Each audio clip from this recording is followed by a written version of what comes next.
apakah dari rasionalisasi yang ada ini di 2021 ini termuat juga yang tersisa 4 miliar itu ataukah tidak? Kalau tidak termuat sisa dari 4 miliar dalam refocusing yang dilakukan pada 2021 ini, pertanyaan saya adalah 4 miliar yang tersisa kemarin itu ada di mana dan diperuntukkan untuk apa?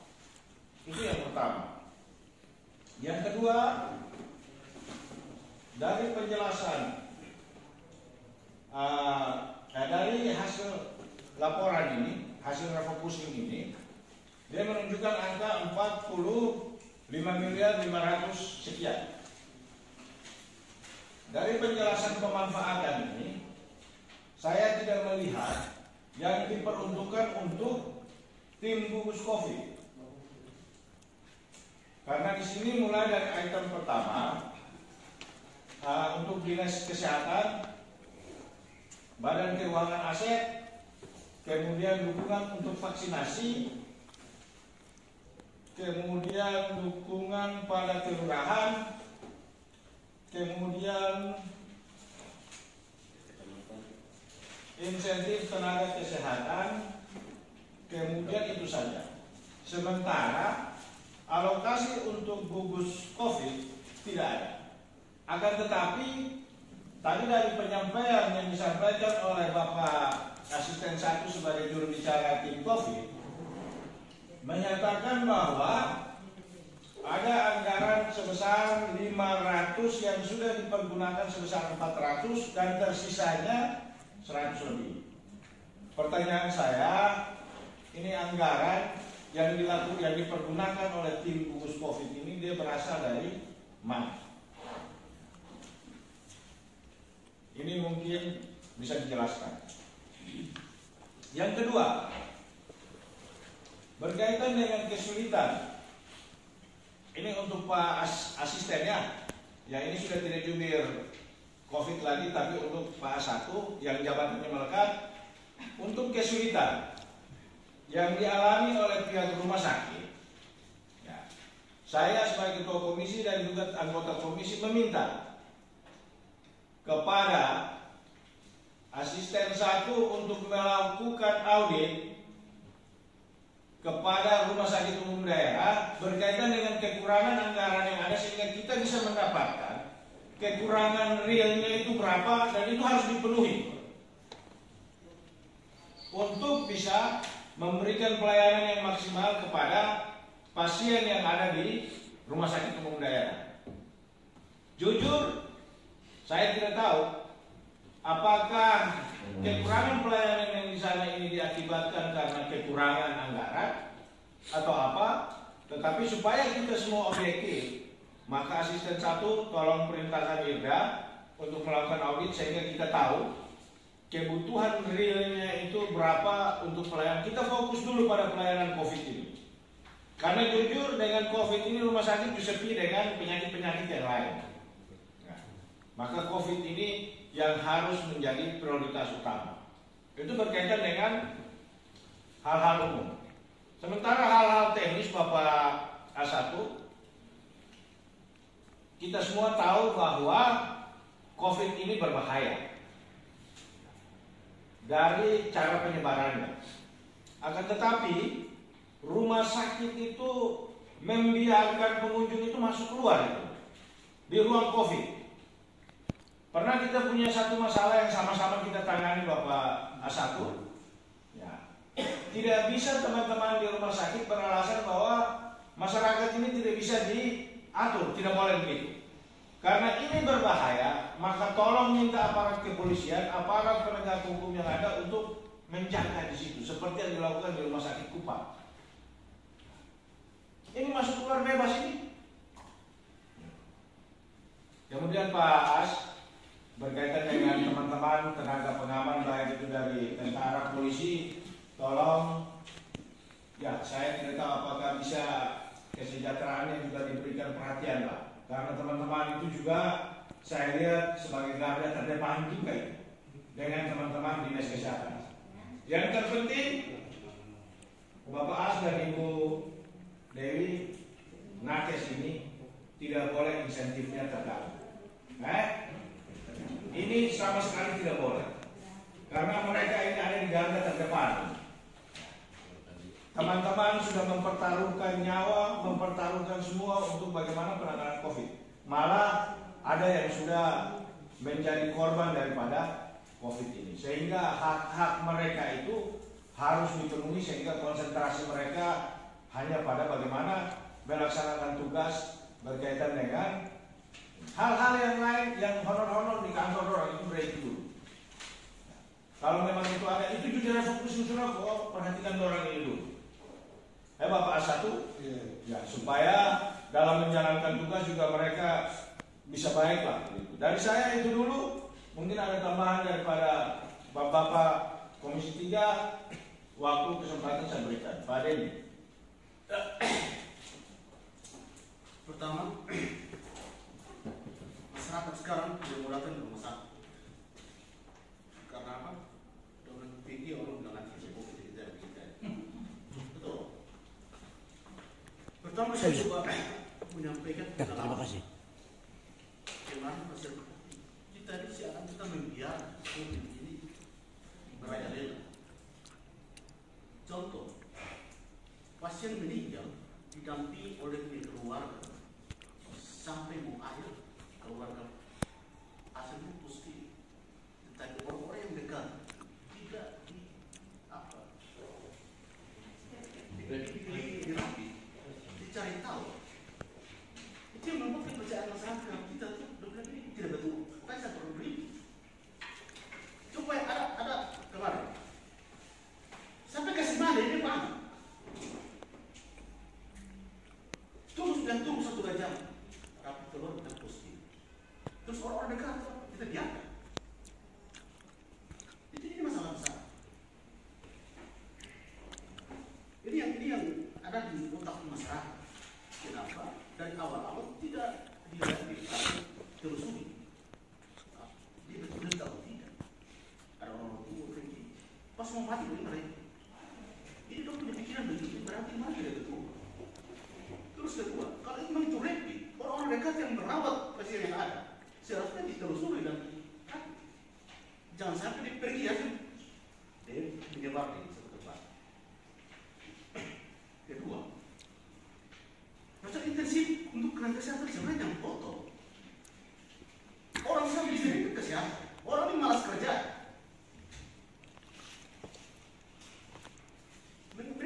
Orang tuh menghadapi mau. Orang biarkan saat kemana Pak itu taruh di situ sampai baca. Tidak orang yang tunggu di samping. Apa maksudnya? Lama orang bakal itu khusus ada rumah sakit. Terus kedua, orang itu siapkan tempat, tunggu habis sampai datang. Ini tunggu sampai berjam. Itu menjadi perhatian supaya koordinasi antar satgas dengan pasien yang sudah meninggal COVID itu supaya olah sampai campur kas masalah pernah campur selesai. Jangan takut lepas tahu itu. Seharusnya kalau dinyatakan COVID ya kesiapan tempat makanan kita ada supaya yang di rumah. Begitu. Berikutnya lagi, kalau penanganan, saya kembali membahas dia yang kamar itu untuk apa itu? Kasih apa? Beli beras lagi yang di tangan itu ya apa? Di mana? Untuk dapur pandemi. Coba saya fokus pada kesehatan supaya orang kesehatan itu kerja maksimal. Kita sekarang ke puskesmas, kepala semua bikin diri, bikin segala macam, potong kiri, potong kanan, orang kerja setengah mati baru bikin model di puskesmas. Itu puskesmas bikin potong anggaran begini. Itu yang bikin nanti fasilitas kesehatan tingkat pertama tidak pusing, saya akan sorot ke apa rumah sakit umum karena orang-orang di puskesmas tidak benar. Kadang malas kerja akan tindakan satu orang yang menyatakan dia kepala yang atau semua tenaga kesehatan orang tidak kerja. Kemarin kita masih di level. Apa orang yang betul kesehatan tidak beli. Bapak tidak beli air, saya juga beli kue. Tidak uang apa-apa. Duduk situ. Terus kemarin masih kita bikin apa? Kenapa tidak fasilitasi mereka?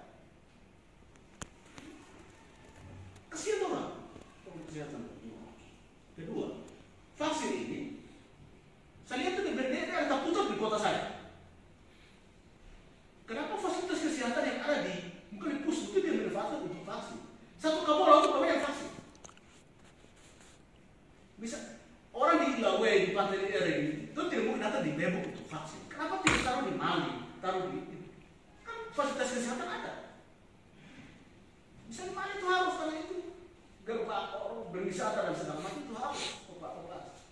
Sampai sekarang orang tidak akan datang di situ untuk vaksin. Maka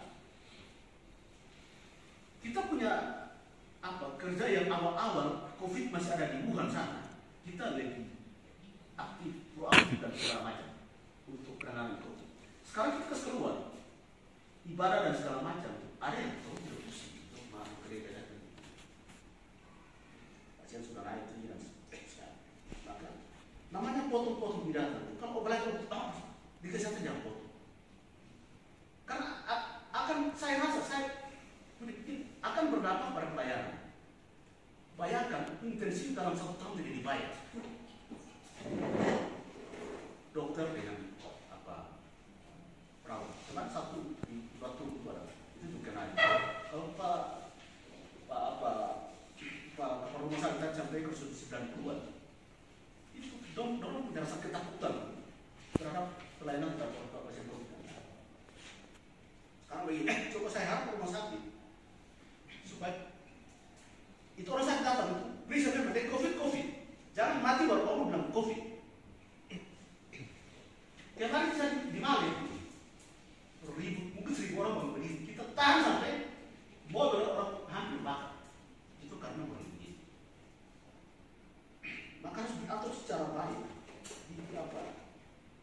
Saya rasa kita membiarkan orang yang sudah kena COVID ini berajalela. Orang yang kasih mandi hidup bangun dari pasien sampai mati tidak ditelusuri, tidak keluar yang lalu kita seharusnya kita tes orang dan sampai orang COVID. Itu yang buat masyarakat tidak percaya terhadap kita punya penanganan selama ini. Orang kita yang cenderung di mandi laut, minum air kelapa, cari makan hutan dan segala macam. Dan kita tidak mau bikin rumah sakit itu lagi. Rumah sakit itu tidak mau sih. Nanti bicara kalau 45 ini ada belanja tidak terduga BTTA 340 juta yang ada di Badan Keuangan Asing. Ini untuk penjelasan itu untuk apa? Untuk dalam rangka penanganan 8% dari DAO ini dalam rangka penanganan COVID di PMK nomor 17 mohon penjelasan apakah keuangan aset itu ada kerja urus ini COVID atau apa? Dengan anggaran 340 juta.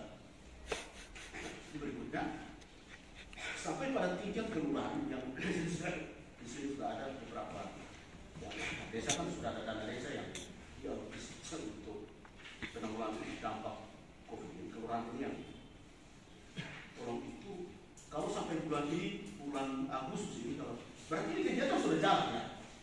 Sebagian sudah jalan, memang jalan semua jalan. Lebih lengkap nanti kelurahan ini harus bisa telusuri mana-mana yang dipotong supaya jangan asal tidak potong-potong bikin kegiatan baru. Jadi, penjelasan itu untuk COVID ini rumah sakit umum tolong untuk perhatikan pasien, tolong perhatikan catatan. Ini kepercayaan masyarakat terhadap tidak. Orang sakit kalau mau mati berkat, ayah nanti murah. Betul. Itu berarti kan jangan sampai karena intensif orang malas saja. Pertanyaan kenapa? Potong di lain tempat, potong di perjalanan, kenapa potong intensif? Tidak. Itu menjadi perhatian dan positif kesan tingkat pertama itu menjadi kerja khusus. Misalnya di minggu itu orang harus bagus itu. Orang malas kerja. Sekarang kalau bisa atasi di minggu dong, itu untuk rumah sakit. Karena penanganan, dong mau kerja itu sudah kita kerja itu sama saja. Tidak ada uang satu orang yang makan. Ini menjadi perhatian. Dan saya sebentar terima kasih. Baik, terima kasih. Selanjutnya, Bapak Neri silakan. Selamat saja Ibu. Dari perkembangan jumlah penambahan pasien COVID 2021 di bulan Juli ini angkanya 66 angka pertama. Jadi 66 ini cukup tinggi kalau kita rata-ratakan per hari sekitar 24 orang dibanding dengan bulan Juli. Bulan Juli dia lebih sedikit jauh, itu dia sekitar berapa? 9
rata-rata Bapak waktu tadi menyangkut dengan pelaksanaan testing dan vaksinasi, rapid test ya, rapid test antigen.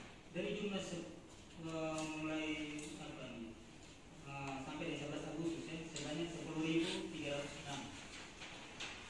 Ini 10.306 ini apa yang dilaksanakan oleh pemerintah atau ini akumulasi dari pihak swasta, misalnya di apa klinik-klinik yang tiap kali orang mau jalan pergi rapid, itu yang Bapak mereka perhitungkan,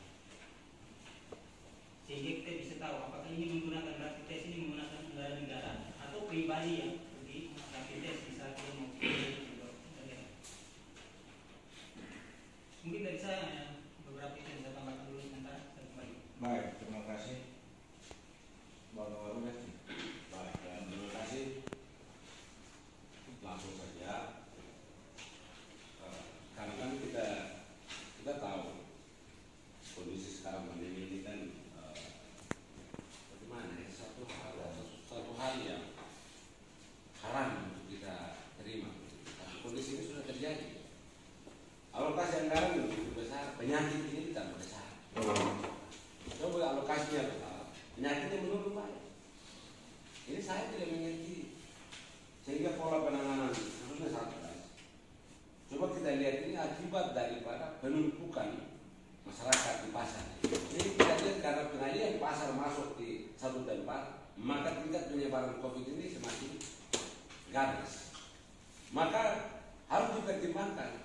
Kira-kira solusinya apa? Kalau kita tutup pasar tidak bisa, masyarakat akan mati bukan karena COVID tapi karena lapar juga masyarakat bisa mati. Sehingga bisa disiasati. Ada pasar juga yang bisa pasar malam supaya ada pembagian jumlah masyarakat atau jumlah pedagang itu bisa ada yang berdagang pada siang dan malam. Artinya dari situ kita bisa membangun uang perkumpulan masyarakat. Ini jadi soal. Yang kedua harus mobilisasi, terutama antar pulau ini. Kalau jalan darat masih bisa diantisipasi, tapi antar pulau macam kalau baik pura pantai. Ini manusia naik sudah ini jadi soal. Maka ini perlu juga diatur apa ya, schedule bagaimana supaya bisa melakukan pelayanan itu dengan batasan jumlah penumpang yang pergi pulang. Ini jadi perhatian kita untuk bagaimana bisa mengurangi jumlah penyebaran. Karena segala cara sudah buat, tetapi tidak bisa. Mau sampai 1 triliun pun anggaran untuk COVID tetap akan bertambah ya, tidak akan bisa. Maka satuan COVID itu harus mengambil langkah-langkah yang berbeda. Contoh saja Bapak, kita di Alor Timur saja sampai di Mangkulu itu ada portal. Di setiap desa itu ada wilayah portal yang di pasar dan mereka akan mengawasi terus setiap arus manusia pergi pulang. Sampai masuk Palembang ada portal juga di situ. Dia masuk lagi di Tanggapuri ada portal lain, masuk lagi di Beleman ada portal. Maka kalau kita melihat tingkat penyebaran COVID yang paling rendah ada di Buleman, karena setiap wilayah yang menghubungi ke sana itu ada pengawasan ketat oleh petugas-petugas linmas yang notabene mereka juga tidak punya skill untuk bagaimana bisa mewaspadai, tetapi mereka punya kemauan untuk bagaimana mengatasi ini. Tetapi di kota tidak seperti itu. Nah ini jadi soal. Di pasar harus pakai masker, tapi di kota mana tidak ada. Oh jadi saya lari sembarang tanpa masker pada pergi datang. Ketika ada petugas mereka tutup, habis lewat lepas lagi. Jadi ini juga jadi soal. Maka harus ada jam malam juga dilakukan bagi Satgas untuk melakukan pengawasan ketat.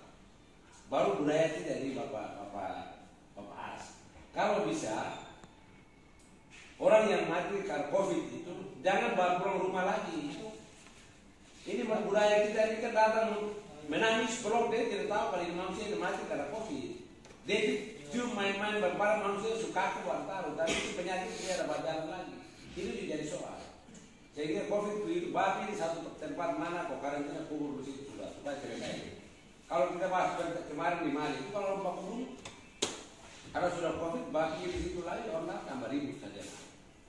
Sehingga kalau yang pertama diantisipasi adalah ketika pasien itu baratan, periksa dulu dia punya keluarga yang antar itu datang. Baru kita bisa pastikan ini manusia yang sakit mati ini COVID atau tidak. Nanti dia mati baru laporan itu hasil pemeriksaan bilang COVID. Ini manusia sakit dia tidak jalan-jalan kan bagaimana? Yang manusia sehat yang datang itu dia terinfeksi, bukan dia terinfeksi baru sakit baru taruh di situ. Maka orang rasa takut datang ke rumah sakit. Datang sampai di stigma bahwa itu ada COVID. Nah ini jadi soal. Sehingga serba salah. Kita mau berpikir hanya mungkin Tuhan yang turun tangan kalau kita bisa selesai di COVID. Maka dengan kondisi ini kita juga tidak bisa salahkan siapa salah siapa benar. Tapi ini kita punya kesalahan bersama. Sehingga apapun kondisi yang ada kita mari refleksikan. Kalau masjid ibadah itu dibatasi sudah. Kasih peringatan cukup 10 lebih jam sekian 10 lagi pergi. Ini sampai bakul di situ lagi baru mulai kalau sembahyang yang datang bukannya penyakit ini menurun malah berkembang biak bertambah yang ada. Ini jadi belum tahu lagi ini warga dunia ada masuk berita lagi. Jadi mungkin itu saja yang saya bisa tambahkan. Kurang lebih bisa kembali kita lanjutkan. Baik. Tambahan dari saya berkaitan dengan target terhadap vaksinasi yang sudah dilakukan. Jadi dari anggaran yang dialokasikan itu ada 29 miliar untuk penanganan vaksin. Nah Ibu, ya, itu secara teknis untuk kalau dari penjabaran yang ada ini saya lihat itu secara teknis untuk penanganan vaksinasi 29 022 308 230 rupiah itu untuk pengadaan vaksin dan pelaksanaan vaksin. Tapi dalam laporan ini pelaksanaan vaksin ini masih jauh dari harapan. Artinya yang baru dilakukan vaksin untuk dosis 1 itu 13.129. Kemudian dosis 2 itu 8.181, dosis 3 ini untuk nakes 112. Jumlah keseluruhan itu 21.422. Sementara jumlah penduduk kita ini sekitar 200 lebih. Maka kalau kita bandingkan dengan jumlah penduduk dan juga peserta yang sudah dilakukan vaksin ini, maka itu masih jauh dari target. Tapi mungkin juga saya dan teman-teman Komisi 3 bisa mendapatkan penjelasan dari tim gugus COVID berkaitan dengan alokasi anggaran 29 miliar lebih ini. Itu targetnya berapa jiwa yang harus dilakukan vaksin. Itu yang pertama. Yang kedua, dari penjelasan ini di dalam item realisasi dukungan pelaksanaan daripada belanja COVID ini ada penjelasan berkaitan dengan beberapa kelurahan. Ada anggaran yang dialokasikan untuk kegiatan-kegiatan kelurahan. Tapi saya melihat bahwa vaksin yang dilakukan ini ada pada kecamatan-kecamatan. Jadi maksud daripada kelurahan ini apa? Apakah kelurahan juga memiliki kewenangan untuk melakukan vaksinasi? Anggarannya dialokasikan untuk kelurahan, ataukah ini anggaran dialokasikan untuk kegiatan-kegiatan apa? Sementara dalam penjelasan laporan realisasi ini adalah pelaksanaan vaksinasi. Nah, oleh karena itu mungkin butuh penjelasan daripada A1 sebagai juru bicara daripada tim gugus COVID. Ya. Kalau saya 29 miliar ini targetnya berapa orang? Kemudian realisasinya baru sekian. Kemudian ada penjelasan berkaitan dengan ada anggaran untuk kelurahan-kelurahan ini pemanfaatannya untuk apa? Toh yang kita lihat ini vaksinasi katakan di sini ini kan di Kalabaya apa? Teluk Mutiara kan? Kelurahan apa sih? Kelurahan Kalabaya Kota vaksinnya ada di kecamatan. Kelurahan Pinoko saya tidak tahu ada atau tidak. Kalabaya Tengah ada atau tidak.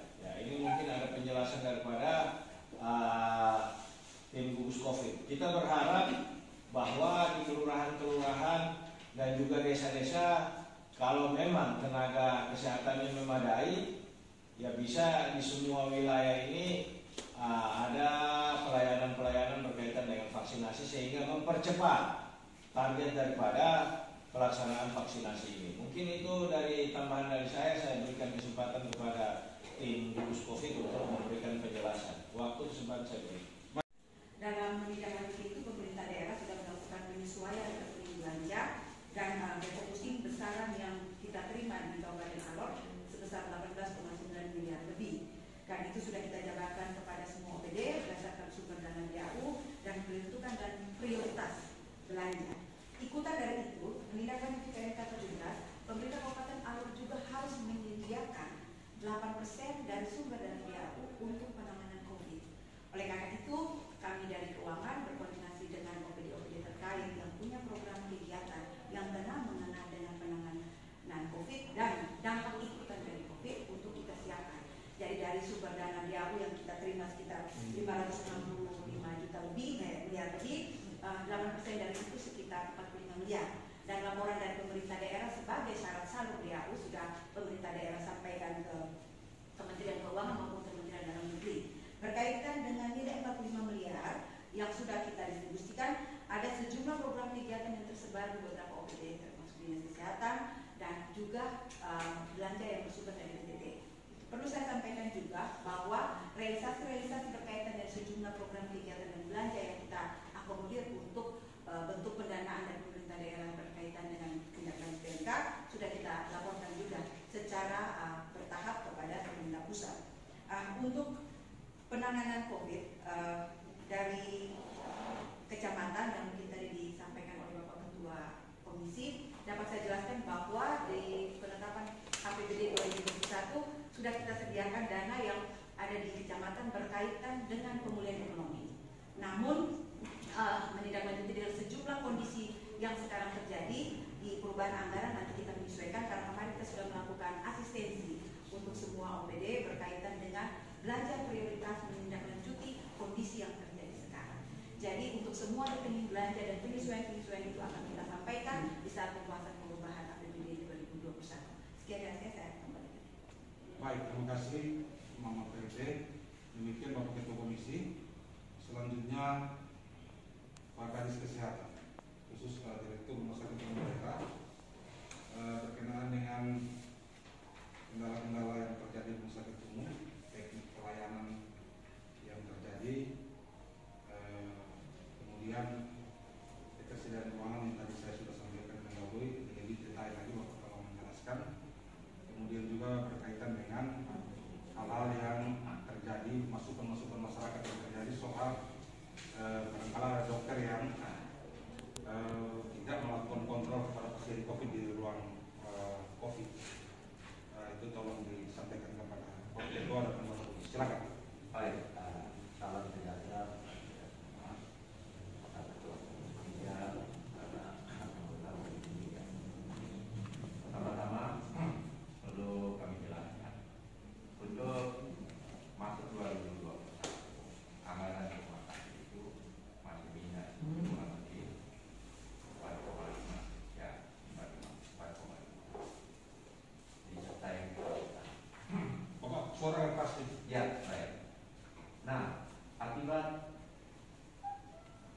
ketidakkekurangan anggaran dan perubahan sistem di pemerintahan daerah khusus pengelolaan obat, itu pembayaran obat itu sulit sekali sehingga pihak ketiga untuk mengirim obat harus lunak dulu baru dikirim. Itu yang pertama. Perlu diingat, selama ini kita belum pernah beli rapid test. Semua yang ada itu adalah bantuan. Nah, sampai sekarang kita juga belum pernah itu semua bantuan APD untuk rumah sakit itu dibantu oleh Dinas Kesehatan, ya kan? Jadi sebagian besar semua kebutuhan untuk penanganan COVID karena anggarannya kurang di rumah sakit. Kebetulan saya PLT di Dinas Kesehatan, makanya saya switch kebutuhan rumah sakit ke Dinas Kesehatan. kesehatan itu untuk APD-nya. Berikut, untuk obat-obatan. Obat-obatan selama ini untuk penanganan COVID kita tergantung kepada Dinas Kesehatan Provinsi. Jadi hampir kita belum pernah beli obat-obatan untuk COVID. Kita penanganan COVID itu semua sebagian besar tergantung kepada provinsi. Itu yang oksigen. Oksigen ini kita ini kan KSO. Jadi 1 bulan jasa untuk oksigen itu kalau kondisi normal itu kurang lebih 244 tahun.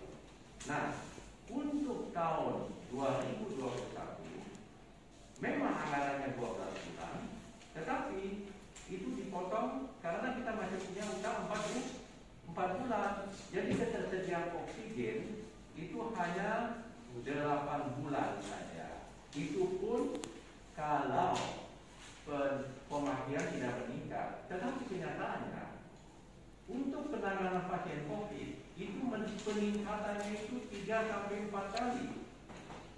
3 sampai 4 kali. Sedangkan produksi maksimal untuk mesin itu orang Jakarta punya mesin itu, kalau dia lagi fit itu 1 hari bisa 16 tabung. Tapi kalau dia belum diservis itu 10 sampai 11 tabung. Nah itu kita bersyukur.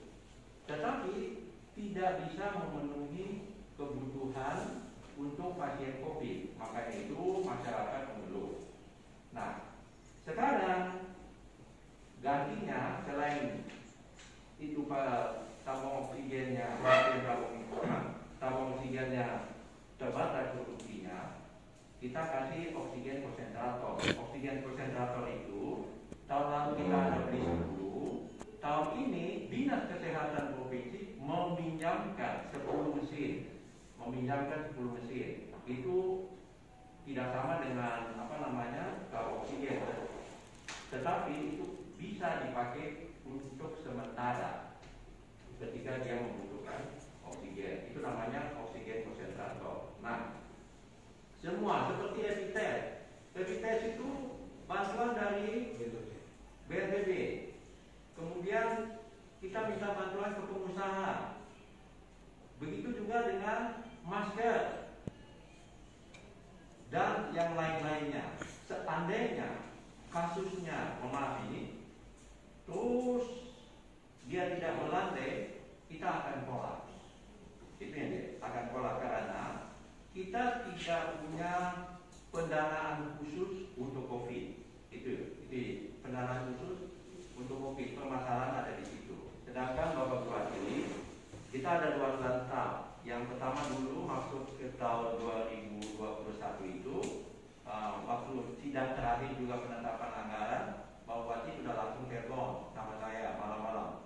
Om kurang lagi Bapak 4,5. Oke, Bapak ACC. Nah itu sampai sekarang kami masih tunggu itu anggaran itu yang dia itu.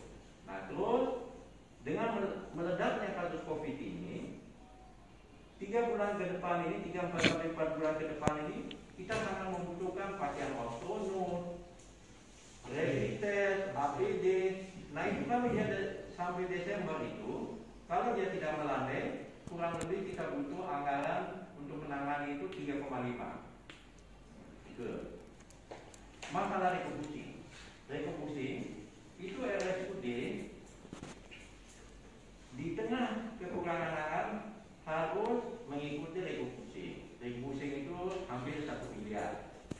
Tapi tenaga kita potong refocusing itu bukan dari belanja rutin. Listrik nggak mungkin kami potong. Yang dipotong di situ adalah insentif nakes dan dokter. Nah itu dia sampai 10 atau 11 bulan. 11 bulan saja. Nah itu insentif mereka harus dikembalikan supaya di perubahan ini, supaya mereka bekerja bisa dengan tenang. Itu yang dia itu. Nah yang berikut, kesulitan tadi keluhan itu karena pertama kita punya hutang tahun lalu untuk membayarnya karena sistem berubah. Ini ibu ya saya bilang sangat bermurah hati, yang awalnya sulit sekali, tetapi dia sudah tangan. Padahal kita kembalikan ke sistem paket. Nah, sekarang ini kita baru bisa bayar itu obat. Nanti 2-3 minggu baru kita pesan obat itu baru datang. Tidak segampang itu memesan obat yang sekarang ini sistem katalog. Itu pun obat rutin. Tetapi untuk obat antivirus kita belum pernah beli. Itu semua bantuan provinsi karena anggarannya tidak cukup. Nah, perlu kami sampaikan di sini, untuk sekarang ini kita tidak bisa bersandar kepada pendapatan PAD rumah sakit karena kita khusus menangani pasien COVID semata-mata, semua pekerjaan itu bersifat kemanusiaan. Itu dia pengeluaran yang ada karena 1 berbanding 4 kebutuhan. Oksigen 3-4 kali, masker 3-4 kali, sarung tangan 3-4 kali. Jadi semua itu kebutuhannya. Ini yang saya dapat sampaikan supaya nanti di ke depan ini tolong diperhatikan masalah ketersediaan anggaran untuk penanganan COVID itu. Yang berikut, masalah nakes 4 orang dan sebetulnya nakes yang disiapkan itu untuk menangani satu bangsal COVID itu adalah satu shift itu bisa 7 orang, ya kan? Bisa 7 orang. 7 orang kali 3 berarti 21. Jadi setiap hari kita butuh pakaian astronot itu. Kalau satu bangsal itu kurang lebih 21 sampai 25 di samping kebutuhan yang lain-lain. Nah, seandainya kita buka 2 bangsal, dikalikan lagi. Nah, itu. Nah, tenaga yang terinfeksi itu Pak Ketua Dewan itu sudah bukan 40, 90 lebih. Jadi setiap periode itu mereka selalu ada infeksi. Nah, dokter, oke, ini sebagai koreksi, kalau masyarakat lihat dokter tidak pernah lihat dan seterusnya, mungkin karena pakai pakaian astronot saya tidak tahu, tapi ini sebagai koreksi, kami terima itu koreksi itu, nanti kami ingatkan lagi itu supaya perhatikan, karena kita punya dokter juga penyakit dalam kan terbatas. Kalau dia sakit bagaimana? Itu dia kan sekarang ini sebagai dewa, kita pertahankan dia supaya dia jangan sakit. Itu yang dia itu. Karena kalau dia sakit siapa yang tangan? Nah itu kita jaga betul ya. Nah, tapi kan Anda dibantu oleh dokter umum.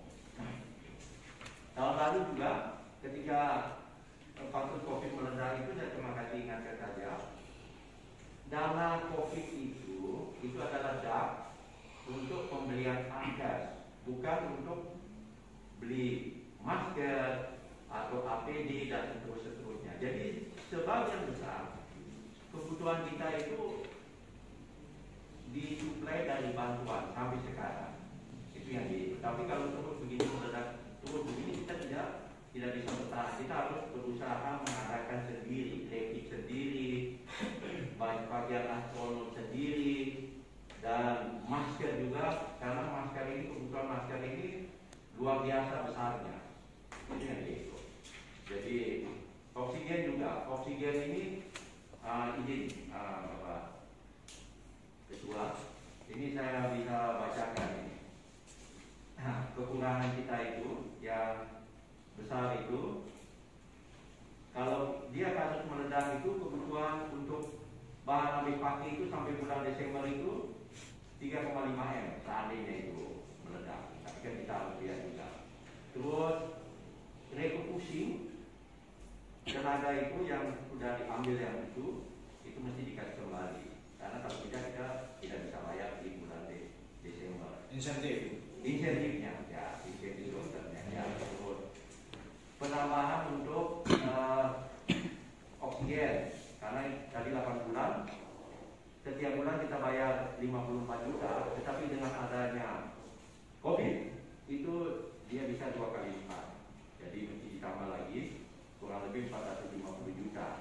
Kemudian online, kita punya rumah sakit itu online itu, kita masih punya utang sama vendor itu 600 juta. Nah, mereka harus minta bayar setengah di Tuhu Bahri ini. Kalau enggak diputus rumah sakit nggak bisa online. Terus kita masih ada utang dengan dokter spesialis bius itu 230 dan beberapa dokter spesialis juga itu kekurangan. Terus kebutuhan laboratorium juga, kebutuhan untuk HD itu uangnya sudah ada. Kemudian obat-obatan yang rutin juga perlu ditambah. Nah itu ya. Jadi kalau kami total itu 6,8. Tetapi kan berapa ada keuangan, uang yang ada, misalnya tidak mungkin 6 miliar ini dipenuhi, tapi paling tidak ya 50%-nya, karena kita harus mengembalikan insentif 900 sekian, kemudian kalau ada 50% ya 3,5 itu kita bisa anggarkan beli ini untuk kebutuhan oksigen dan seterusnya. Itu kira-kira yang kami dapat sampaikan di rumah sakit. Kalau di dinas kesehatan itu penanganannya itu, kalau di puskesmas itu 60-40 itu dipakai dana BOK. Semua pengelolaan dana BOK itu ada di tangan kepala puskesmas. Nah itu, mereka juga harus turut ambil bagian, tidak bisa tergantung hanya kepada dinas kesehatan karena dananya sudah dialokasikan 60-40 begitu. Beli apa-apa dan apa itu juga harus puskesmas harus ikut karena itu jumlahnya seperti itu. Ada dari jauh juga sesuai dengan jumlah daripada Kemendagri yang di sini jumlahnya dari jauh itu sekitar 2,3. Nah ini tadi saya cek bagaimana kegiatannya sudah jalan. Saya tunggu cek sekretaris, coba perhatikan itu kegiatan. Mana yang tidak, tolong dibayar. Mana yang sudah, tolong dibayar. Mana yang tidak layak dibayar, jangan dibayar. Karena ini pengguna dana COVID itu diawasi oleh kejaksaan. Nah itu, jadi nanti kita lihat saja dalam perjalanan beberapa minggu ke depan ini supaya Pak Sekretaris dia secara teliti. Ini bukan yang BOK dari jauh. Begitu mana yang layak dibayar, mana yang tidak layak dibayar kegiatannya. Itu yang begitu. Kalau kegiatan abal-abal jangan, daripada nanti semua kena masalah hukum. Itu yang kami dapat sampaikan. Nah kira-kira itu yang saya dapat kami sampaikan. Semoga ke depan kita berdoa kasusnya turun dan yang harapan kami itu rumah sakit bisa dibantu pendanaannya tentu ya sesuai dengan kemampuan dan keuangan daerah supaya kita jangan tolak nanti masyarakat kenapa rumah sakit tidak bisa menangani. Terima kasih. Baik.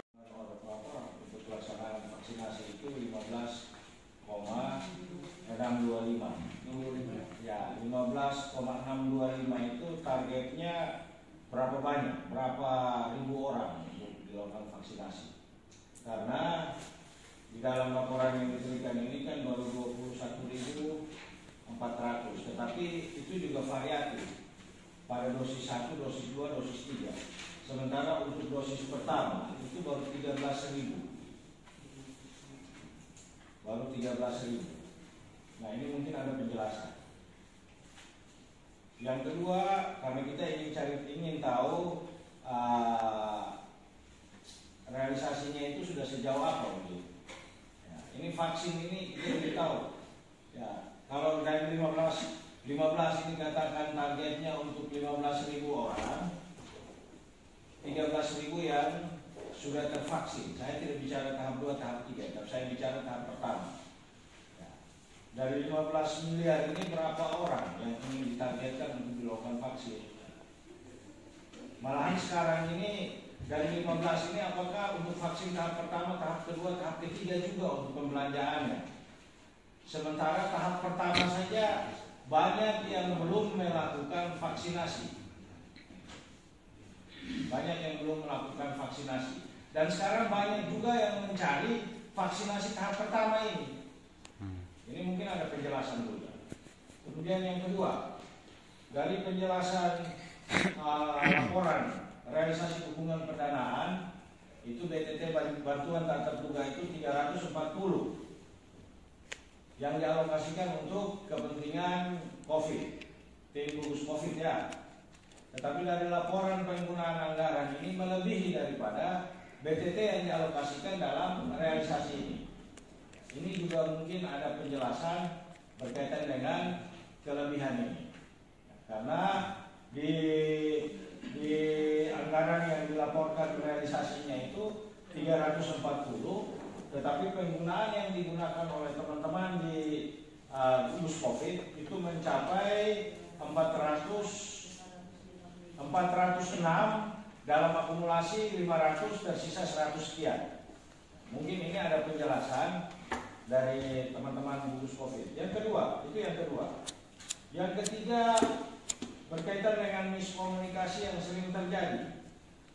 Pak Asako sebagai juru bicara COVID, juru bicara tim gugus COVID, dan juga sebagai wakilnya Bapak, ya wakil ketua tim gugus COVID. Saya pikir ini tidak bisa kita limpahkan saja pada dinas kesehatan, hanya pada teman-teman dinas kesehatan dan puskesmas. Tetapi yang memiliki perangkat daerah sampai ke level terbawah dalam hal RT RW ini adalah pemerintah. Sehingga perlu juga sosialisasi pemahaman ini dilakukan melalui kepala desa, dusun, RT, RW untuk memberikan pemahaman berkaitan dengan hal ini, COVID ini. Karena jujur dengan beberapa persoalan yang ada ini, ya kalau di kampung-kampung orang percaya, tapi ada yang juga tidak meyakini bahwa COVID ini ada. Bagaimana kita meyakinkan mereka? Tentunya teman-teman aparatur desa dan juga kecamatan yang ada di bawah bersinergi dengan teman-teman kesehatan yang ada di puskesmas, pustu dan lain-lain untuk bisa lebih ekstra untuk memberikan sosialisasi berkaitan dengan kondisi sebenarnya berkaitan dengan penyakit ini.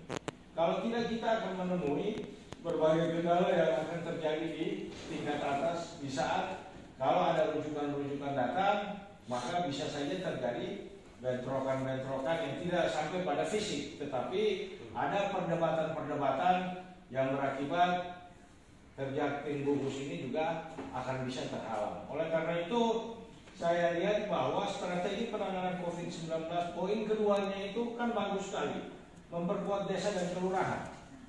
Memperkuat desa dan kelurahan sebagai kampung tangguh. Dia tidak hanya bagaimana mencegah COVID, tetapi juga memberikan pemahaman berkaitan dengan COVID ini.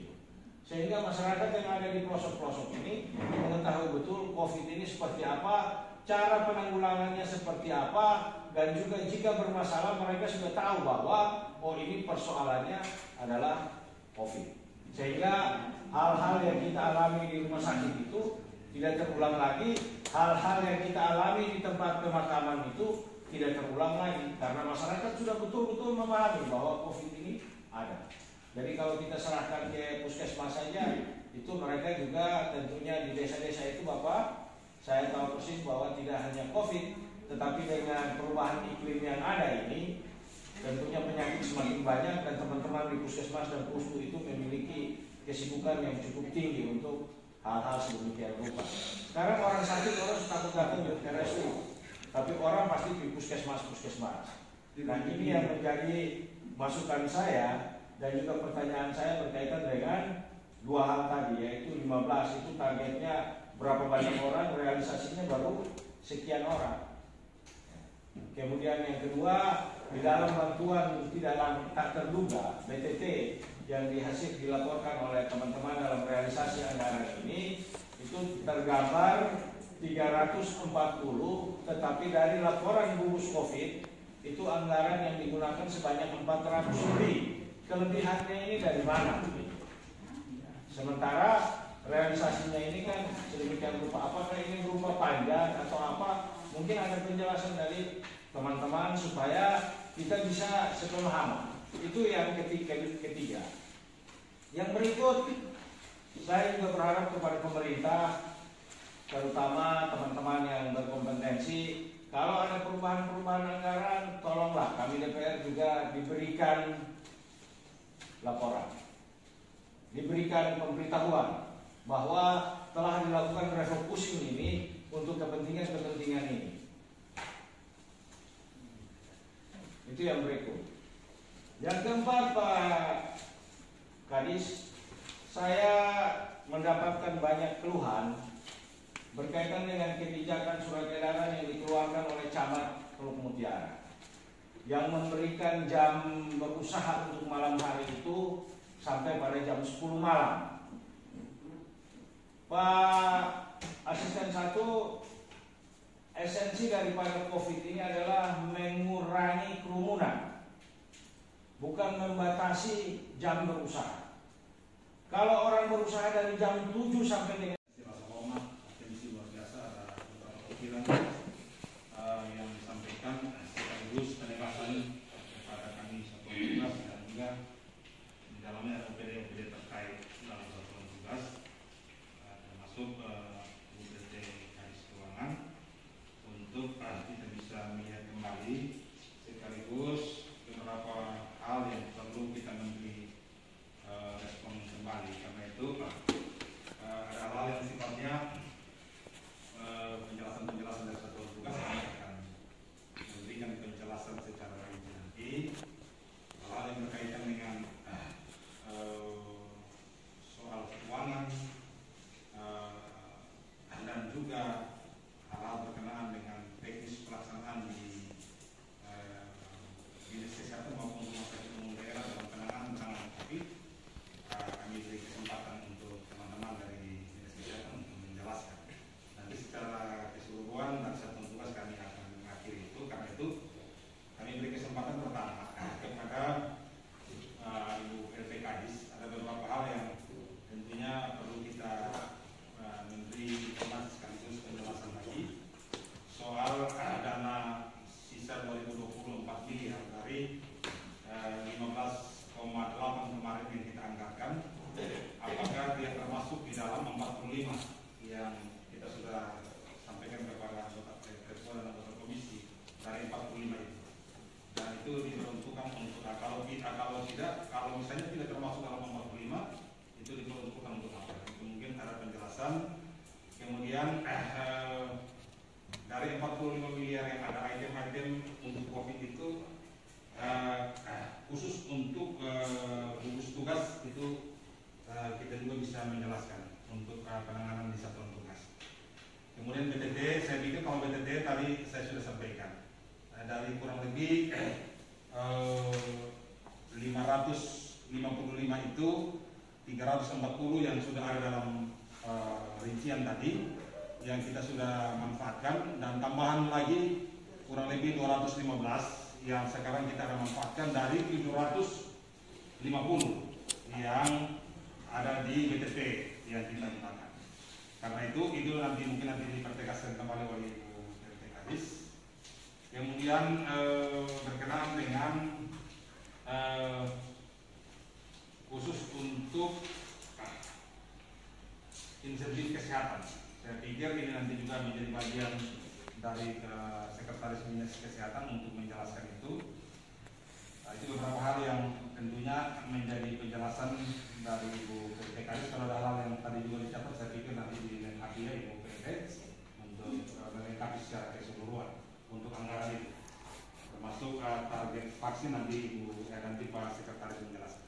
Khusus untuk Pak Sekretaris Dinas Kesehatan, beberapa hal tadi sudah dicatat, lebih terfokus kepada vaksin dan juga hal-hal yang berkenaan dengan ketersediaan di rumah sakit umum daerah dalam kaitannya dengan penanganan COVID itu. Nanti tolong Bapak Sek menyampaikan. Pertama saya beri kesempatan untuk Ibu PLT Kadis. Silakan. Baik, terima kasih atas kesempatan yang diberikan. Yang pertama berkaitan dengan refocusing rasionalisasi belanja dalam rangka percepatan pencegahan dan penanganan COVID-19 di tahun 2020. Seperti yang tadi sudah disampaikan bahwa sudah kita laporkan sebesar 15,8 dan realisasi di tahun 2020 sebesar 10,4. Berkaitan dengan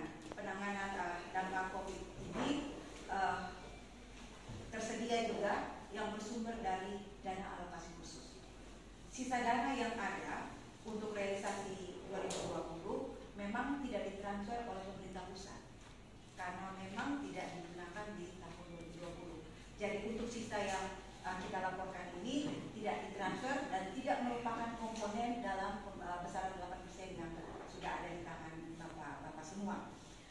Yang berikut berkaitan dengan tim gugus atau sudah yang tadi diangkat berkaitan dan kenapa di keuangan juga ada anggaran untuk dampak kesehatan, dan memang itu tersedia dari pos belanja BTT seperti yang tadi dilaporkan oleh Bapak Asisten 1 bahwa realisasi yang tercover dalam laporan kita ke Kementerian 340 seperti yang terrealisasi di saat kami menyampaikan laporan. Artinya bahwa setelah ikutan dan itu yang tersedia dalam BTT selain penanganan COVID, kita sediakan juga untuk belanja-belanja ikutan yang sesuai kondisi seperti bencana alam yang kemarin kita pasca Seroja kemarin juga kita akomodir dari realisasi BTT, sehingga dalam laporan 45% yang harus disampaikan oleh pemerintah daerah kita hanya sajikan sekitar 340, tetapi ikutan dari perkembangan sampai dengan kondisi sekarang kita sudah mengeluarkan dari BTT selain 340 untuk penanganan COVID juga kita keluarkan 215 seperti laporan yang disampaikan 500 lebih juta yang sudah kita keluarkan. Yang berikut berkaitan dengan dana yang terakomodir untuk desa dan kelurahan. Jadi alokasi anggaran dari pemerintah daerah selain untuk penanganan dampak kesehatan, kita juga harus menyediakan untuk penanganan dampak ekonomi dan CPS. Oleh karena itu, item yang tadi diangkat oleh Bapak Komisi yang terhormat itu merupakan salah satu item belanja untuk pemulihan ekonomi yang masuk dalam kelompok penanganan ekonomi. Jadi mohon maaf, dia bukan ada dalam dukungan vaksinasi Bapak Ketua, tetapi dia masuk ke poin ketiga, dukungan pada kelurahan dalam rangka penanganan pandemi COVID-19 sebesar 4,250. Jadi peruntukan untuk belanja yang sudah diarahkan melalui BKK dan dalam tambahan sebesar masing-masing desa kalau tidak salah 200 juta itu sudah kita lakukan untuk bagaimana kita penyediaan anggaran dan alokasi dan perhatian pemerintah daerah ikutan dari dampak COVID ini. Jadi semua proses itu sudah dilakukan oleh teman-teman di Bapelitbang untuk bagaimana melihat kondisi masyarakat ikutan dampak dari COVID-19. Mungkin beberapa catatan dari saya yang perlu saya sampaikan, saya kembalikan. Baik, terima kasih Kadis. Selanjutnya Pak Sekretaris Dinas Kesehatan, tolong disampaikan beberapa hal yang tadi telah diangkat sebagaimana kami sudah sampaikan tadi, termasuk insentif kesehatan itu, termasuk nakes, termasuk juga berkenaan dengan vaksin. Ya, silakan. Baik, terima kasih atas kesempatan yang diberikan. Yang saya hormati Bapak Ketua dan teman-teman Komisi 3. Saya ingin sedikit menjelaskan menyangkut dengan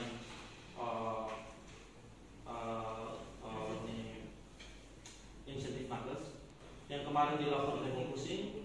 Itu memang kegiatan-kegiatan di rumah sakit itu bersifat rutin yang tidak bisa dipotong, seperti pengadaan obat-obatan, BMHP, kegiatan-kegiatan lain yang rutin yang setiap hari dijalankan di rumah sakit. Itu memang waktu itu tidak bisa dipotong. Kalau kita potong berarti semua kegiatan-kegiatan yang berada di rumah sakit macet. Karena itu diambil untuk pemotongan dari insentif 1 bulan. Karena itu diminta untuk nanti di perubahan oleh Bapak-Bapak untuk mengembalikan anggaran itu untuk kesejahteraan tenaga kesehatan. Yang berikut menyangkut dengan vaksin. Nah, vaksin ini untuk anggaran untuk vaksinasi tahap 2 ini kita siapkan dari 190 juta. Ini untuk biaya makan minum, insentif dari mereka untuk vaksinasi. Nah, itu yang disiapkan dari anggaran ini. Nah, anggaran target yang kita capai yang tadi disampaikan oleh Bapak Ketua bahwa dari total keseluruhan itu hampir sekitar ini untuk yang dosis sekitar 139 vial yang sekarang. Yang kan sekarang kan sudah dipakai dari semua itu 154 vial, 15.550 dosis. Itu untuk vaksinasi untuk yang Sinovac, dan yang Astra sekitar 1000-an yang sudah dilakukan vaksinasi. dan juga yang modern. Nah ini masih terjadi kekurangan anggaran untuk yang vaksinasi untuk tahap kedua. Belum lagi sekarang juga dilakukan untuk vaksinasi untuk tenaga-tenaga kesehatan sementara masih berjalan. Dan juga yang ketersediaan BMHP, Bapak, saya ingin sampaikan bahwa ketersediaan BMHP di rumah sakit sekarang lagi kosong. Semua itu dipakai oleh anggaran Dinas Kesehatan. Dinas Kesehatan hanya menganggarkan anggaran dari BOK, refocusing dari BOK sebesar 500 juta. Nah 500 juta ini untuk pembelian APD dan lain-lain yang menyangkut dengan COVID. Nah ini kalau seumpama 500 juta sangat-sangat kecil. Karena itu kemarin kita sudah melakukan permintaan ke provinsi, dikasih juga di provinsi. Terus kita juga lagi permintaan ke Erlangga. Erlangga kemarin kasih juga. Yang sekarang dia sudah berada di rumah sakit, barangnya sudah datang. Nah sekarang BMHP yang di rumah sakit, di Dinas Kesehatan sekarang menipis sekali. BMHP itu apa? Bahan medis dipakai. Nah, yang dianggarkan sekarang di Dinas Kesehatan itu sekitar 1, sekian sampai 2 miliar itu untuk semua melayani semua puskesmas. Nah sekarang Dinas Kesehatan rumah sakit meminta lagi dari kita kebutuhan karena memang kekosongan yang sekarang terjadi di rumah sakit. Karena dari Dinas Kesehatan juga sekarang kewalahan karena meminjam ini.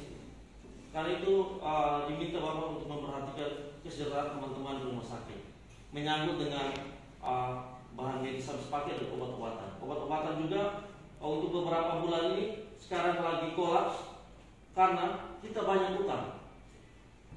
Obat antivirus yang tadi sudah disampaikan oleh Pak Dokter sama sekali tidak ada.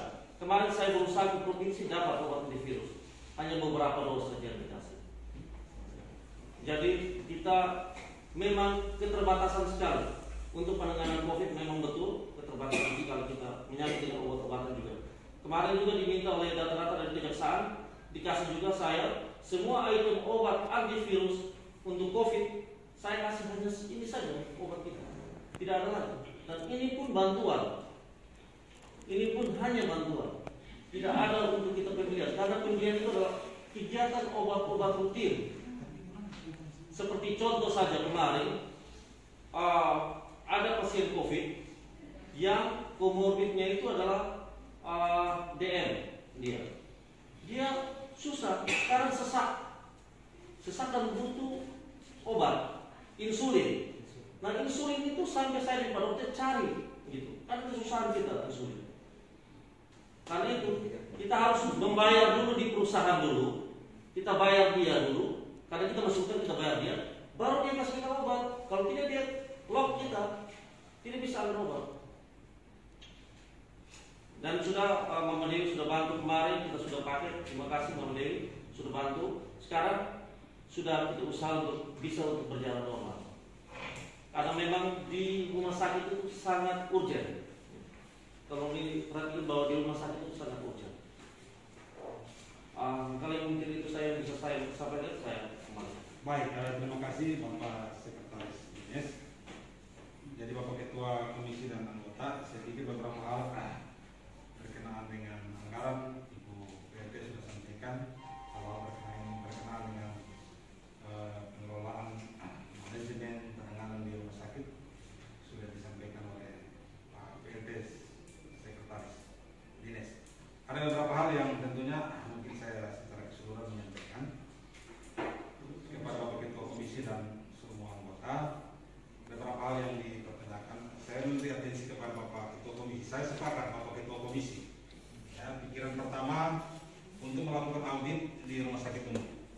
Tujuannya apa?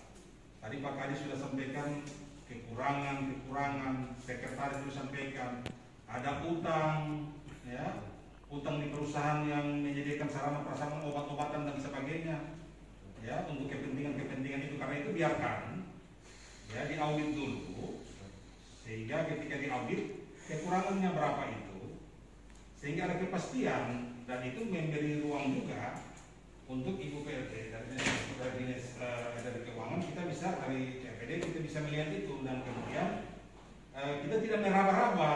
Tadi tadi Bapak Kadis bilang 6 miliar, bayar setengah juga bayar, kan kita menggantung semua. Karena itu apa yang disampaikan Bapak Ketua untuk melakukan audit, saya pikir ini jawaban juga. Auditin dulu kekurangan realnya itu berapa, ya, untuk kita bisa penuhi, ya, bisa dipenuhi. Karena kalau kita hanya mereka-reka 50%, 6 miliar, 3 miliar, nanti kita serba raba-raba semua. Sementara kan kita anggaran tiap tahun ini kan dia berjalan. Ya, kalau kita punya naik sampai 6 miliar seperti itu, nah ini juga membutuhkan kepastian-kepastian. Sehingga apa yang disampaikan Ketua Komisi, saya pikir selaku asisten yang membidangi Rumah Sakit Umum Daerah dan juga Dinas Kesehatan, kami akan komunikasikan kepada Inspektorat Kepala Daerah untuk nanti dilakukan audit sehingga ada kepastian-kepastian anggaran itu, berapa kekurangannya, realnya seperti apa, termasuk beberapa hal yang tadi Sekretaris sudah sampaikan itu, dan kemudian itu bisa kita tindaklanjuti karena kita punya ruang masih ada perubahan.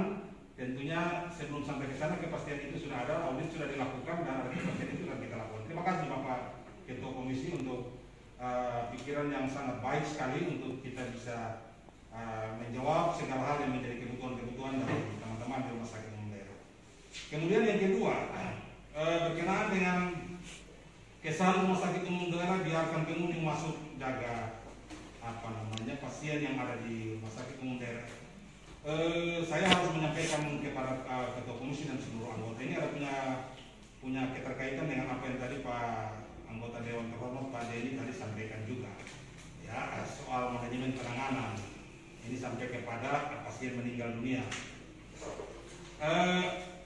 Awal tadi saya sudah sampaikan, saya juga sepakat ini. Kadang-kadang saya sendiri juga mengatakan begitu, rumah sakit seolah-olah ini penanganannya macam apa ini di situ. Tetapi setelah kita masuk dalam soal ini, kejadian-kejadian yang terjadi di rumah sakit, ya, ternyata memang di rumah sakit menerapkan SOP yang sebenarnya harus mereka lakukan. Soalnya ada di tadi saya sudah sampaikan, ketika pasien masuk di rumah sakit dinyatakan positif, itu ada keluarga yang harus dipanggil sebagai penanggung jawab terhadap keluarga ini. Itu dipanggil dan menyampaikan, kami sudah tes antigen negatif, tetapi penyakit bawaannya ini kami punya diagnosa menuju ke sana, bergejala ke situ, maka kami harus PCR.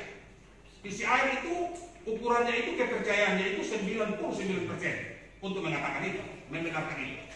Karena itu kami tes lagi PCR. Setelah tes PCR, kalau misalnya dia positif, penanggung jawab keluarga dipanggil. Pak Edi, penanggung jawab keluarga, saya penanggung jawab.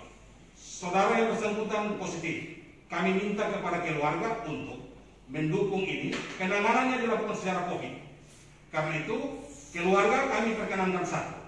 Tetapi ada yang mau masuk cuci tangan, sebelum masuk keluar cuci tangan, kemudian masker menjadi wajib dipakai. Itu sudah dikasih baru pernyataan ditandatangani. Soalnya adalah yang menandatangani pernyataan yang disampaikan ini tidak menerjemahkan secara keseluruhan kepada keluarga. Dampaknya apa? Ketika keluarga meninggal, ini kan saya dan Pak Ketua Komisi mengalami sendiri. Ketika pasien meninggal, ya, kemudian ini tidak dikomunikasikan dengan baik. Dampaknya adalah yang tidak mengetahui tentang apa yang sudah disampaikan penanggung jawab rumah sakit di IGD itu, ya, tidak dikomunikasikan secara baik, yang semua pada mempertanyakan habis. Seperti itu. Kurangnya dari rumah sakit, itu pihak rumah sakit juga harus bisa koreksi itu. Bahwa dokumen daripada positifnya ini bukan disampaikan saat itu diserahkan, tetapi ketika orang meninggal baru sudah dijadikan soal baru dikasih. Nah, itu soal. Dan itu pihak rumah sakit juga harus bisa koreksi itu. Dan itu kondisi lapangan yang terjadi. Itu yang membuat benturan antara masyarakat dengan pihak rumah sakit, masyarakat dengan Satgas Kabupaten. Dan itu kita hadapi model seperti begitu. Karena itu manajemen penanganan di rumah sakit ini juga harus kita bisa mengevaluasi itu secara baik untuk penanganan seperti itu. Kadang-kadang juga ketika sudah ada di rumah sakit, keluarga mempersoalkan, harus membutuhkan penjelasan ketika dengan keterbatasan yang tadi waktu Ketua Komisi sampaikan 4 orang yang ada di ruang COVID itu harus datang memberikan penjelasan kepada keluarga. Tanpa sepengetahuan keluarga juga sudah dilap kasih mandi sama mereka, tanpa disuruh oleh medis, kemudian itu dijadikan soal juga. Nah, itu yang lebih persoalan. Ketika sudah ada dari IGD COVID, itu dibawa keluar setelah dimasukkan dalam kantong jenazah dibawa ke kamar jenazah. Sampai di kamar jenazah sudah tugas Satgas. Satgas sudah siapkan peti jenazah lewat Ibu Tina. Peti jenazah sudah ada di situ. Kemudian disiapkan di situ, dimasukkan di dalam kantong jenazah, dimasukkan dalam peti jenazah, dilakukan pemulasaran, dibungkus, dikemas. Kemudian tugas Satgas adalah membawa ke tempat duka. Terima kasih Pak Yahuda. Persoalan kita adalah tempat pemakaman kita yang ada ini dari sisi topografi tidak layak untuk kita simpan yang ada di Lembang. Karena itu selama ini yang kami lakukan dari Satgas adalah masih dalam DJ SOP, memberi ruang kepada keluarga. Jenazah kami tidak bawa ke rumah duka langsung, tetapi keluarga mempersiapkan liang lahat. Kalau sudah siap, Satgas mengantarkan jenazah itu menuju ke liang lahat dan disimpan. Soal yang terjadi, ini bagi kita yang ada di sini, juga kita harus bisa menyadari dengan evaluasi. Ibu Kepala BPD ada. Kadang-kadang ketika jenazah sudah ada di situ di ruang jenazah, peti jenazah belum ada. Itu membuat ribut. Yang tadi Pak Denny angkat tadi itu, kondisi real beberapa hari lalu terjadi model begitu. Ada lagi yang mempersoalkan peti jenazah tidak ada salib. Mesti ada salib. Yang kita siapkan tidak salib. Kita mesti cari yang ada salib apa lagi. Ini kondisi-kondisi yang Satgas alami. Iya. Karena itu sekarang kami mempersiapkan yang ada salib dan yang tidak ada salib. Semua kami siapkan di sini. Ini bagi kita yang Kristen, ya. Tapi yang bagi pasien COVID yang meninggal yang beragama Muslim, Satgas juga tidak menyiapkan orang khusus untuk memandikan di bab hajat. Ini juga memperlambat proses.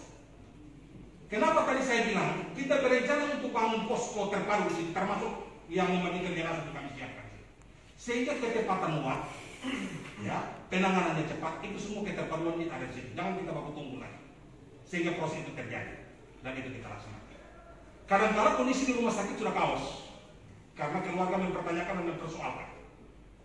Ini mengganggu tenaga relawan, Bapak Mama semua, ya, mengganggu tenaga relawan Bapak Komisi semua. Kemudian relawan juga trauma karena beberapa kali polisi terlalu tadi Pak Denny sampaikan peristiwa beberapa hari lalu. Ya, ini kondisi-kondisi yang menghentak seperti ini. Dan akibatnya, ya, dari SOP itu keluarga Satgas tenaga relawan mengantarkan iring dan TNI sampai ke tempat pemakaman. Di sana dimasukkan dalam lubang kubur, ibadah pemakaman, ya, ibadah sembahyang oleh pendeta pemakam. Kemudian teman-teman Satgas ganti pakaian APD-nya itu, astronot itu kembali dan cor seperti tadi Pak Denny bilang. Beberapa titik kemarin karena kondisi berdampak kepada Satgas tidak bisa mengambil resiko seperti itu. Akibatnya kondisi model seperti itu. Ditambah lagi dengan, saya harus sampaikan ini, kita punya SOP sudah keluar bahwa Satgas itu tenaga relawan itu terdiri dari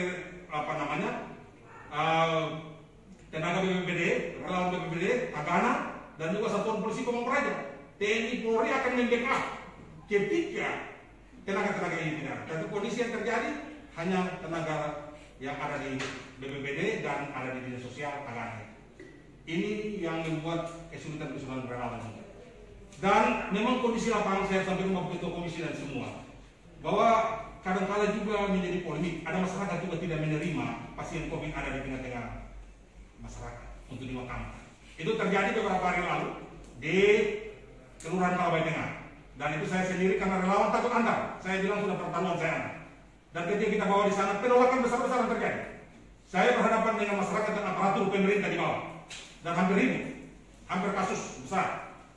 Dan saya menyatakan bahwa pendekatan-pendekatan humanis kami sudah lakukan. Dari sisi medis, saya minta Direktur Umum menjelaskan kepada masyarakat apakah pasien COVID kubur di sini punya dampak penyebaran. Dan itu sudah dijelaskan dan tidak punya dampak.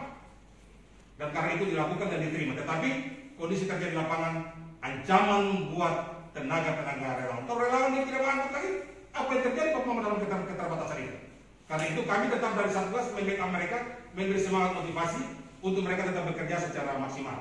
Nah, ini sedikit saya menjelaskan kondisi-kondisi lapangan mulai seperti itu. Karena itu Bapak Ketua Komisi dan anggota, rencana kami membuat posko terpadu itu, ada keterpaduan kerja di dalam posko itu, sehingga kita tidak saling baku tunggu lagi. Ada pasien meninggal, sekaligus penanganan sekaligus jalan di situ. Tapi dari sisi psikologisnya, teman-teman yang ada di nakes itu secara psikologis kami memberikan kenyamanan kepada mereka. Seperti tadi Pak Denny juga bilang, Bapak Ketua tadi bilang. Supaya mereka jangan merasa terancam. Kalau ada pasien COVID yang meninggal itu dokter penanggung jawab sampai dengan nakes itu sudah kalang kabut itu. Karena ini pasti dapat ancaman. Yang model-model seperti begitu. Karena itu kita masukkan tenaga posko terpadu di situ untuk membackup semua kepentingan pasien terpapar COVID sampai dia meninggal dan juga nakes di situ.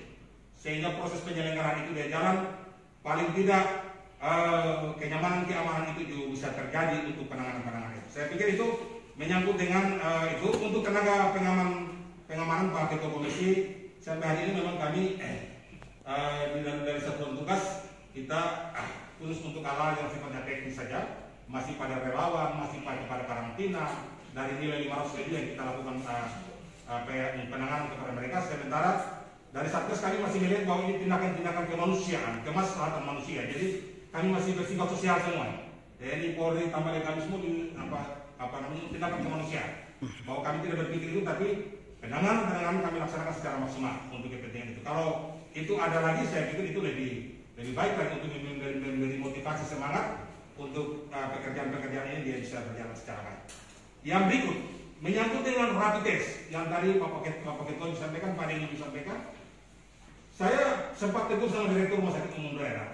Kalau orang sudah terpapar, ada kontak langsung keluarga yang menyentuh, bahkan sudah lapor tidak rapid. Direktur sampaikan kepada saya, Pak Asisten 1 juru bicara yang terhormat, kami melakukan rapid itu tidak hari ini. Hari pertama kami tidak bisa lakukan rapid, hari kedua kami tidak bisa lakukan rapid, hari ketiga kami tidak bisa lakukan, hari keempat kami tidak bisa, hari kelima baru kami lakukan rapid. Kalau kami lakukan rapid hari pertama, hari kedua, hari ketiga, dan hari keempat, kami tidak bisa temukan virus itu ada atau tidak. Di hari kelima masa inkubasinya itu, baru kami bisa temukan pasien itu positif atau negatif. Karena itu di beberapa pasien yang terkonfirmasi positif, ketika kami menyampaikan mereka melakukan penolakan besar-besaran. Mereka bilang tidak bisa, kami sudah sentuh, kami pulang kontak. Kami sentuh sini, sentuh kanan. Makanya kami sudah sampaikan. Kalau saudara sudah menyentuh, adalah tugas saudara adalah menjaga diri. Saudara tidak bisa menyentuh dengan orang lain lagi. Saudara melakukan isolasi. Karena itu beberapa tempat yang kemarin ada terjadi pasien terkonfirmasi positif seperti itu. Kami menyampaikan 5 hari kami rapid. Ketika hari kelima kami turun rapid, apa yang terjadi? Penolakan besar. Dari pihak medis ditolak, marah, diusir. Nah ini juga saya berpendapat bahwa saya sampaikan Pak Kadis, teman-teman yang di puskesmas bekerja all out harus bisa memberi edukasi, bisa memberi penjelasan, sosialisasi kepada masyarakat, sehingga tidak terjadi pro kontra seperti begini. Nah itu menyangkut dengan penjelasan soal teman-teman yang sudah terkontak langsung, kontak erat dengan pasien-pasien terkonfirmasi positif, sehingga tidak sekaligus hari itu, hari kedua, tapi di atas hari kelima pelaksanaan rapid itu dilakukan. Kemudian ini sudah dengan Pak Denny punya. Kemudian untuk Satgas sampai ke liang lab, saya pikir kita sepakat itu Pak Denny, dan itu yang kita lakukan. Tapi kondisi-kondisi beberapa kali ada hal yang kaos yang terjadi, sampai ada nakes yang kepala bocor, mobil ambulans dilempar sampai hancur. Nah berdampak kepada psikologis tenaga relawan terganggu. Kadang-kadang ada di beberapa titik mereka tidak sampai cok. Kalau di Megung kemarin, minta maaf, itu kondisinya kaos, akhirnya Pak Kapolres turun tangan langsung, angkat semen, langsung semua pada teduh dan mendukung, selesai. Itu kondisi-kondisi real yang seperti itu. Relawan sudah takut juga kondisi-kondisi seperti itu. Karena itu kita butuh edukasi juga kepada masyarakat secara baik. Tapi kadang-kadang kondisi-kondisi ini berdampak kepada hal-hal yang kadang-kadang membuat secara psikologis tenaga-tenaga relawan juga tidak akan melaksanakan tugas secara maksimal. Ya, seperti tadi saya bilang di contoh di Megung, karena kondisinya sudah kaos, akhirnya aparat keamanan harus turun, dan kemudian dengan keikhlasan ketulusan tanggung jawab dari aparat keamanan yaitu Satgas juga, Pak Kapolres langsung turun tangan dan kemudian itu bisa diselesaikan dengan tuntas. Kemudian berikut berkenaan dengan vaksin. Vaksin tentunya tadi saya sudah sampaikan secara keseluruhan, ya, tentang berapa dosis vaksin Sinovac, Astra maupun Moderna yang sudah ada, dengan sisa yang ada yang kita sekarang laksanakan. Dan ini saya minta Dinas Kesehatan juga, ini mengevaluasi, ini sudah kita bicara ulang-ulang. Artinya bahwa pemetaan vaksin ini, sepakat Pak Ketua Komisi dan Bapak anggota komisi, kita tidak bisa hanya bermain di dalam kota saja, kan begitu. Kita harus bisa memetakan berapa vaksin yang ada yang harus kita sebarkan. Kemarin kita memulai dalam kota, kita bergeser ke Abad, kita bergeser ke Alor Tengah Utara, kita bergeser ke Alor Barat. Ya, ini kita sudah lakukan. Tetapi kita harapkan, dan ini Pak Bupati sudah penegasan beberapa kali kepada Pak Kadis, untuk buat pemetaan secara keseluruhan berapa target kita yang seperti tadi Pak Ketua Komisi sudah bilang, berapa target kita yang harus kita laksanakan di bulan Agustus untuk berapa kecamatan, di bulan September untuk berapa kecamatan, di bulan Oktober sampai Desember, sehingga jumlah secara keseluruhan berapa kebutuhan kita itu menjadi bagian untuk kita tindak lanjuti dalam pelaksanaan vaksin itu. Sehingga jangan terkesan vaksin pertama kali di wilayah Teluk Muntera, vaksin kedua Teluk Muntera itu tadi Pak anggota Dewan Terhormat ini bilang hanya Kapolda juga belum pernah kan. Kalau kita fokus model seperti begitu ya terjadinya model seperti begitu. Sementara kita semua ketahui bersama dengan pemberlakuan PPKM level 3 untuk Alor ini kan pembatasan perjalanan orang jalan keluar datang butuh surat vaksin ya. Betul kan tidak Pak anggota Dewan Pak Denis? Kemarin kan gara-gara vaksin saja tidak jalan. Ya, Pak Denis juga tidak jalan. Ya, memang kita vaksin kita yang terbatas saja kan begitu. Karena itu ya kita harapkan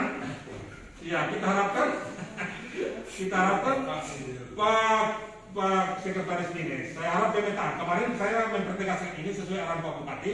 Terima kasih Dinas Kesehatan sudah laporkan. Kita sudah bikin pemetaan target dari Agustus sampai dengan Desember. Dengan jumlah sebaran yang kami sudah minta kepada Kemenkes untuk dari yang kami permintaan kami ini kalau dilayani maka apa yang sudah disampaikan oleh Pak Ketua Komisi tadi juga Pak Yahuda tadi tentunya itu bisa kita implementasikan, kita laksanakan untuk kepentingan bagi penanganan vaksin bagi masyarakat secara keseluruhan, tidak saja di kota ini, tetapi juga untuk di di kecamatan-kecamatan yang ada di 17 kecamatan yang lain. Tadi kami juga sampaikan bahwa ada vaksin tahap ketiga. Nah, tahap ketiga Bapak-Bapak Ketua Komisi dan anggota Komisi yang terhormat, vaksin ketiga ini hanya dikhususkan untuk tenaga medis. Tenaga medis itu hanya dikhususkan. Saya juga kemarin sudah vaksin ketiga karena saya bersentuhan langsung dengan pasien COVID. Karena kalau soal di rumah sakit umum daerah, Pak Sekda juga telepon A1 turun, karena bilang A1 sendiri bisa berhadapan dengan soal-soal begitu. Dan saya itu sudah kena juga. Karena itu kemarin Pak Kadis bilang Bapak vaksin 3, saya vaksin ketiga juga sudah. Tapi itu vaksin ketiga tidak baik. Kita sakit 2 hari, 3 hari, setengah mati. Dia kena itu tulang lumpuh semua, sini semua lemak semua. Panas tinggi, bengkak semua. Nah ini dikhususkan untuk nakes dan nakes semua alami seperti itu. Karena itu saya mau sampaikan bahwa ini hanya dikhususkan untuk nakes sebagai garda terdepan dalam penanganan COVID.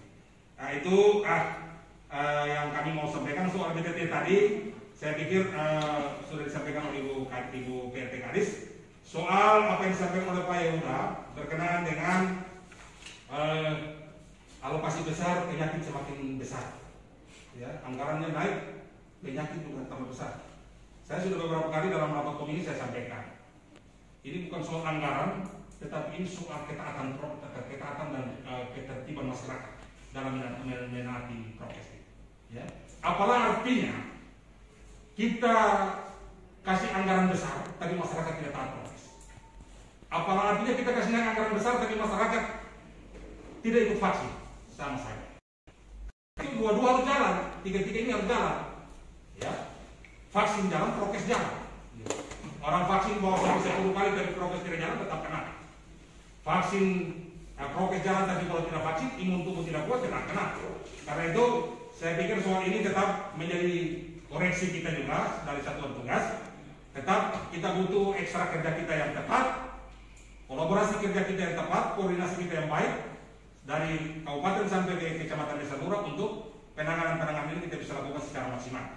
Sehingga tidak terjadi hal-hal yang tentunya terkesan bahwa seolah-olah pekerjaan kita dengan anggaran yang ada tetapi sampai kita bisa kenaikan signifikan. Syukur alhamdulillah sekali saya sampaikan kepada Ketua Komisi dan anggota, kami satuan tugas cukup kerja overall sampai ke desa lurah. Tadi Pak Denny sudah bilang, Pak yang udah bilang naik ke Alor Timur, Portal dan Pasar. Itu sudah menjadi kesepakatan dari para camat, 11 kecamatan. Ya, mau tidak mau pemeriksaan. Karena kota ini pelaku perjalanan yang terkonfirmasi positif panik. Kami sudah tegaskan kepada camat mengantisipasi yang dari apa naik harus diperiksa secara ketat supaya tidak membawa penyakit. Nah, seperti itu yang kita lakukan. Kemudian untuk pasar, tentunya arahan Pak Presiden jelas. Penanganan COVID jalan tetapi pertumbuhan ekonomi harus jalan. Karena itu sesuai dengan instruksi Mendagri 26 dan implementasinya instruksi Bupati Alor sudah berturut-turut 3 kali sampai terpanjang, tetap pelaksanaan aktivitas-aktivitas di masyarakat, khususnya di tempat-tempat pasar, baik itu pasar umum tradisional, pedagang kaki lima dan toko dan lain-lain sebagainya, tetap itu diizinkan untuk dibuka. Tetapi aktivitas pelaksanaan di tempat umum, pasar dan seterusnya itu diperketat prokes. Karena itu Bapak Ketua Komisi dan anggota komisi secara keseluruhan, di pasar kami sudah bentuk posko terpadu, terdiri dari Satuan Polisi Pamekasan, TNI, Polri dan pasar dan dinas kesehatan. Itu tugas kita. Orang pasar saya sudah sampaikan untuk setiap hari kok omong, bicara, sampaikan. Yang mau masuk pasar berbelanja, belanjalah, tapi tetap taat prokes, pakai masker, cuci tangan sudah disediakan cuci, ya. Masuk kalau bersentuhan, kembali cuci tangan. Beli barang, pulang bawa barang, bukan beli barang pulang bawa penyakit. Iya. Mama ini berjualan, jual pulang bawa uang, bukan pulang bawa penyakit. Itu himbauan hampir setiap hari, dan yang melakukan himbauan itu Pak Sofian Panara setiap hari melaksanakan itu. Dari perdagangan itu kolaborasi kerja dengan posko di sini, dan kami buka satu ruang untuk posko khusus. Dan sampai hari ini saya sampaikan kepada Bapak Ketua Komisi dan anggota bahwa di pasar itu saya sering berkomentar, tidak ada penumpukan pedagang baku tumpuk itu. Satu pedagang satu lapak, bukan satu pedagang 2 lapak, sehingga terjadi tumpukan pedagang itu. Tidak ada. Dan itu yang kita lakukan, dan itu himbauan kami lakukan setiap hari untuk meminimalisir terjadi kerumunan dan berdampak terhadap penyebaran COVID. Karena itu apa yang disampaikan oleh Bapak anggota terhormat, Bapak Yahuda, saya pikir ini masukan yang berarti untuk kita Satgas, tetap kita genjotin, ya. Kami tidak menutup pasar memang. Kemarin kami sudah merencanakan, kalau kami naik level 4, maka kami akan melaksanakan aktivitas di pasar itu sistem genap ganjil. Ini seperti di Jakarta, genap ganjil. Kami hitung balik-balik lapaknya, yang masuk 2 besok, yang 1 masuk hari ini, berkali genap ganjil. Yang ganjil masuk hari ini, genap masuk hari ini, sehingga tidak terjadi penumpukan. Tetapi kami pada level 3, karena itu pada level ketiga kami belum menerapkan itu. Kami belum terapkan, tapi karena kami mengevaluasi Bapak Yahuda, kami mengevaluasi masih dalam posisi kita perketat prokes ini, prokes kami ada perketat dan sementara dia masih berjalan normal, kita harapkan sampai hari ini, saya sampaikan kepada Bapak Ketua Komisi dan anggota, belum ada klaster dari pasar Limpa yang terkonfirmasi positif. Karena memang kami memperketatkan prokes di situ. Itu yang kami sampaikan soal target vaksin, termasuk untuk pelayaran. Terima kasih. Kami sangat setuju sekali. Ini dalam rapat dengan penguasa pelabuhan laut, kami beberapa kali sudah rapat di Satgas. Kami sudah mempertegaskan untuk transportasi lokal. Kalau yang secara dalam wilayah Nusa Tenggara Timur, Kupang ke Alor, yang dari Flores ke Alor itu perketaan tetap dalam pengendalian Ketua Satgas Kecamatan Teluk Mutiara, Camat Teluk Mutiara itu lengkap dengan Puskesmas Kenarang. Itu wilayah tugas, itu Satgas Kecamatan Teluk, itu perketatan di pelabuhan sangat-sangat diperketat. Karena itu Camat sudah mempertegaskan seluruh kapal yang masuk, kapal laut itu kalau kapal feri maupun feri cepat tidak boleh masuk di atas jam 7 malam. Atau kalau kapal feri tidak boleh masuk di tengah dini hari atau hampir siang. Harus masuk, feri masuk harus di bawah jam 6. Sehingga di atas jam 6 sampai jam 7 sehingga bisa diawasi. Satgas untuk kapal cepat itu kami sudah minta untuk masuk tidak boleh sampai jam 7. Di bawah jam 7, jam 6, jam 5. Cuma hari ini karena kami sudah koordinasi tadi, mereka sudah izinkan untuk masuk jam 7 malam karena tadi keterlambatan keberangkatan ke sana karena harus membawa salah satu jenazah aparatur sipil negara anggota Satuan Polisi Pamekasan Praja, Rudina Mangkoling, yang meninggal tadi di Kupang, dan kami minta untuk bisa tahan sampai jam 12 dan kaget sampaikan kalau begitu kami masuk jam 7 malam. Nah, karena ini kepentingan kita semua, makanya kami sudah sampai ke Camat Teluk Mutiara untuk perketat pengawasan di pelabuhan. Ini langkah-langkah yang kita ambil sambil di pelabuhan kecil yang penyeberangan yang dari Pantar ke itu kami sudah koordinasi juga untuk dalam koordinasi Satgas Desa dan Kecamatan itu memperketat itu, termasuk wilayah-wilayah yang ada di Pantar Barat Laut, Pantar Barat. Lewat Satgas Kecamatan itu kami sudah sampaikan dalam penegasan dan ada evaluasi setiap bulan mereka sampaikan kami tentang penanganan itu, bahwa mereka juga memperketatkan karena tidak saja dari wilayah Pantar itu, tapi dari Flores juga masuk ke sana, tapi ke area di pasar. Karena itu langkah-langkah penanganan juga dilakukan secara maksimal tentunya. Hal ini mungkin secara keseluruhan saya gambarkan, saya sampaikan merespon apa yang sudah disampaikan Bapak Ketua dan anggota soal bantuan khusus dalam kaitan dengan ekonomi masyarakat. Saya pikir tadi Mama PRT sudah sampaikan untuk kita semua. Tentunya kita harapkan dari rapat hari ini beberapa hal yang sudah menjadi masukan awal untuk kami, tentunya dari Satgas kita akan kita lanjuti. Dari OPD terkait yang ada, saya pikir ini menjadi